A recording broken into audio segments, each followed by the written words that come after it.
Hi everyone, आज मैं discuss करने वाली हूँ कि कैसे मैंने 41 मार्क्स से डायरेक्टली जंप किया 84 मार्क्स पर। क्या स्ट्रैटेजी मैंने फॉलो की थी, कितना टाइम लगा था प्रिपेयर करने में, ये सारी चीज़ें मैं डिस्कस करूँगी आज इस वीडियो में। आपको वीडियो को लास्ट तक देखना है, जिससे शायद आपकी भी थोड़ी सी हेल्प हो जाएगी। सबसे पहले हम बात करते हैं कि मैंने क्लासेस किसकी ली थी। तो मैंने क्लासेस ली थी अजय अग्रवाल सर की। मैं उनको प्रमोट नहीं कर रही हूँ, आप किसी भी टीचर की क्लासेस ले सकते हैं, सारे टीचर बहुत अच्छा पढ़ाते हैं। तो मैंने क्लासेस ली अजय अग्रवाल सर की। क्लासेस लेते समय मैंने क्या किया, पहले मैंने बोथ ग्रुप के लिए प्रिपेयर किया था नवंबर 23 में।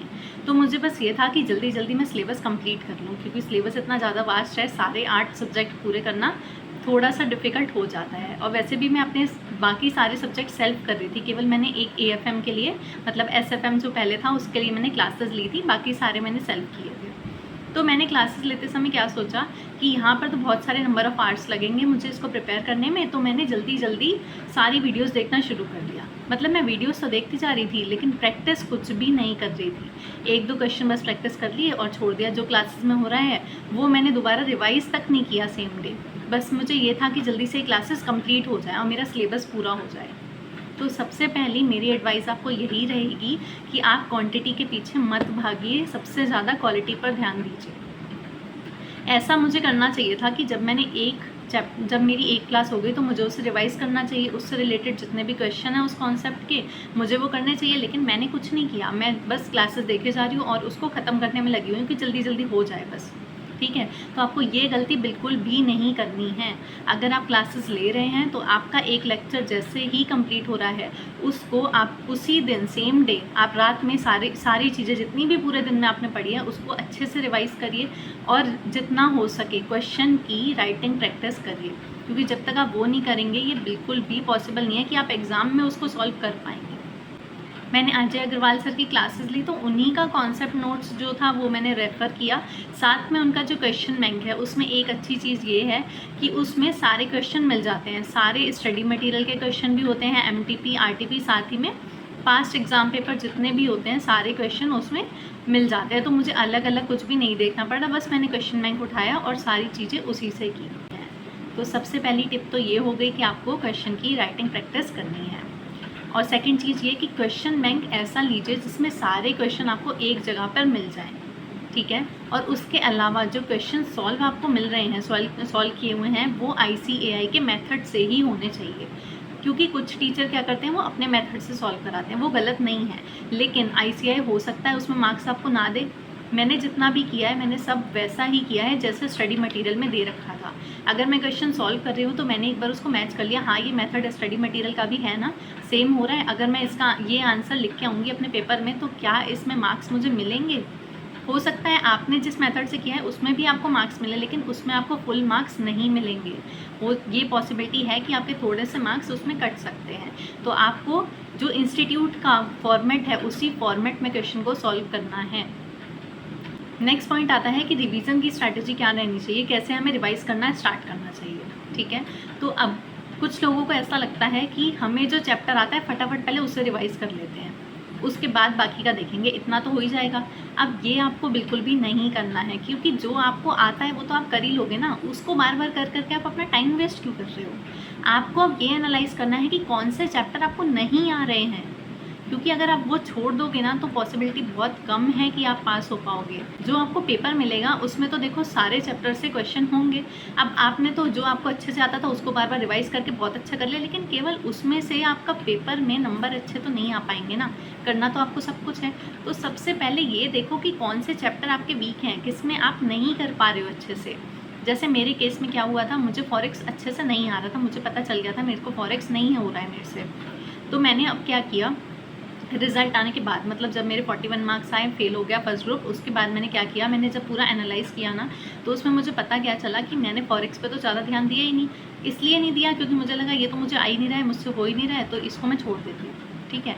तो ये मैंने किया था, मतलब पूरा तो नहीं छोड़ा, पर हाँ इतना वास्ट चैप्टर था फॉरेक्स, मुझे लगा मुझसे नहीं होगा और लास्ट मोमेंट पे मुझसे हुआ भी नहीं, तो मैंने वो छोड़ दिया। साथ साथ बाकी जितने भी चैप्टर हैं जो थोड़े से डिफ़िकल्ट लगते हैं हमें, जैसे डेरिवेटिव हो गया, किसी को इंटरेस्ट रेट रिस्क मैनेजमेंट लग सकता है डिफ़िकल्ट, तो आप ये देखो आपको कौन कौन से डिफ़िकल्ट लग रहे हैं। दूसरी चीज़ ये देखो कि इन चैप्टर की कवरेज कितनी आ रही है एग्ज़ाम में। तो जैसे अगर मैं आपको बताऊं अपना, तो मैंने क्या नोटिस किया कि जो एग्ज़ाम है उसमें 5 मेन चैप्टर हैं जो अभी दिख रहे हैं, मतलब जो काफ़ी बड़े चैप्टर हैं और इसमें से कवरेज ज़्यादा है। जैसे कि एक फॉरेक्स हो गया, पोर्टफोलियो मैनेजमेंट हो गया, डेरिवेटिव हो गया और कैपिटल बजटिंग हो गया और साथ साथ सिक्योरिटी वैल्यूएशन। तो ये वो चैप्टर हैं जिसमें से एग्ज़ाम में सबसे ज़्यादा क्वेश्चन पूछे जाते हैं। अब इन चैप्टर में से उसके बाद क्या देखना है, इन चैप्टर में से अब ये देखना है कि कौन से चैप्टर मुझे समझ में नहीं आ रहे हैं। अब इन सब में से जैसे मुझे क्या नहीं समझ आ रहा था, मुझे फॉरेक्स नहीं आ रहा था और डेरिवेटिव नहीं आ रहा था। पोर्टफोलियो मैनेजमेंट और सिक्योरिटी वैल्यूएशन ये मुझे काफ़ी अच्छे से आते थे, तो मुझे ये 2 चैप्टर थोड़ा सा परेशान कर रहे थे, एक फॉरेक्स दूसरा डेरिवेटिव, और कैपिटल बजटिंग भी बहुत अच्छे से तो नहीं आता था। तो अब मैंने क्या किया, ये 3 चैप्टर सबसे पहले उठाए। जो नहीं आ रहा है सबसे पहले वो उठाओ, जो आता है उसको छोड़ दो, वो तो हो ही जाएगा ना एक बार करोगे तो अब जो नहीं आ रहा है मैंने वो उठा लिया, ठीक है। अब ये वाले चैप्टर, इसमें अब ये मत सोचना, अब आपको भागना नहीं है जल्दी जल्दी कि फटाफट कंप्लीट करो फटाफट, ऐसा कुछ नहीं करना है।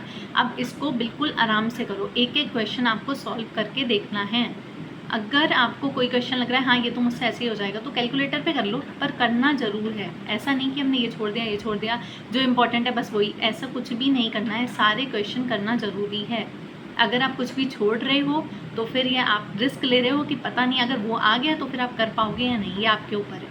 तो अब कुछ भी आपको छोड़ना नहीं है, सारे के सारे क्वेश्चन बहुत अच्छे से करने हैं। और जो क्वेश्चन नहीं आ रहे हैं उसकी तो राइटिंग प्रैक्टिस बार बार करके आपको देखना ही पड़ेगा। तो रिवीजन में आपको क्या करना है, फिर से सेम चीज़ की क्वांटिटी पे ध्यान मत देना, क्वालिटी पे ध्यान देना। ऐसा ना हो कि आप सोचो मुझे तो 4 रिवीजन करने हैं, 5 रिवीजन करने हैं, लेकिन उसमें कोई क्वालिटी नहीं आ रही है। आप भले ही 2 रिवीजन करो, 3 रिवीजन करो, लेकिन वो क्वालिटी होनी चाहिए उसमें। अगर आप रिवीजन कर रहे हो तो अच्छे से करो, सब कुछ आपको आना चाहिए। अब रिवीजन का फॉर्मेट क्या होना चाहिए, किस तरीके से चलना चाहिए, तो आपका जो फर्स्ट रिवीजन होगा उसमें आपको सब कुछ कवर करना है 100%, ठीक है। सबसे पहले आप जैसे कॉन्सेप्ट नोट्स पढ़ लो, या फिर आप चाहो तो रिवीजन लेक्चर भी देख सकते हो, आप रेफ़र कर लो रिवीजन लेक्चर, जिस भी टीचर के आपको मतलब आपने जिनसे क्लास लिया है या तो आप उनको रेफ़र कर लो, या जो आपको समझ में आता है अच्छे से आप उनके रिवीजन लेक्चर रेफ़र करो। फॉर एग्जाम्पल हमने एक चैप्टर का रिवीजन लेक्चर देख लिया, अब अगर वो चैप्टर बड़ा है तो ये नहीं कि आपने पूरा एक साथ देख डाला रिवीजन लेक्चर और बस फिर उसके बाद लग गए क्वेश्चन करने, ऐसे मत करना। अब जैसे अलग अलग टॉपिक हैं, तो फॉरेक्स का आपने एक टॉपिक उठाया, ठीक है। अब एक टॉपिक का आपने उतना ही पोर्शन देखा उस रिवीजन लेक्चर का, वो पोर्शन देखा, अगर आपके पास कॉन्सेप्ट नोट्स हैं तो आप उससे एक बार रिवाइज कर लो। अब इसके बाद आप आ जाओ उस टॉपिक के सारे क्वेश्चन देखने, ठीक है। क्वेश्चन अगर बड़े हैं आप सॉल्व करके देखो, रफ में करो, ऐसा नहीं कि आपको टाइम वेस्ट करना है, पूरा सजा के कर रहे हैं अच्छे से, ऐसा कुछ नहीं करना। बस जितना शॉर्ट कर सकते हो उतना छोटा करके बस उसको जल्दी से सॉल्व करके देख लो। कैलकुलेटर पे हो रहा है तो बस कैलकुलेटर पे कर दो, इतना काफ़ी है, ठीक है। अब फर्स्ट रिवीजन लेक्चर में फर्स्ट रिवीजन लेक्चर हमने लिया, उसके सारे क्वेश्चन सॉल्व करके देखे, ऐसे हमारा हो गया। उसके बाद नेक्स्ट चैप्टर उठाओ, उसका रिवीजन लेक्चर देखा, फिर उसके सारे क्वेश्चन सॉल्व करके देखे, ये हो गया, ठीक है।